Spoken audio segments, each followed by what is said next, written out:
Bible मुकद्दस की एक छोटी सी बात जिसे नज़रअंदाज करके तुम अपनी ज़िंदगी की सबसे बड़ी गलती कर रहे हो।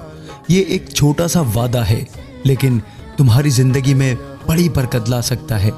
अभी तुम्हारे पास वक्त है, अपनी निजात के लिए इस वादे को ज़रूर सुनो क्योंकि ये सारे पैगाम खुदा की तरफ से आते हैं।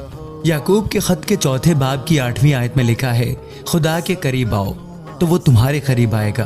खुदा हमें करीब आने के लिए क्यों कह रहा है? क्योंकि वो जानता है कि हम करीब नहीं हैं, हम खुदा से दूर हैं। लेकिन सवाल यह है कि हम करीब क्यों नहीं हैं? इसकी वजह आगे इसी आयत में बयान की गई है। ए गुनहगारों, अपने हाथों को पाक करो। दोस्तों, इस आयत में हाथों पर ख़ास तौर पर जोर दिया गया है। अगर हम हाथों को रूहानी और जिस्मानी दोनों लिहाज से समझें तो जिस्मानी तौर पर हाथों से हम बहुत गलत काम कर सकते हैं। हाथों से गंदी और गलीज चीज़ें कर सकते हैं। हाथों से किसी को मारा पीटा जा सकता है, धक्का दिया जा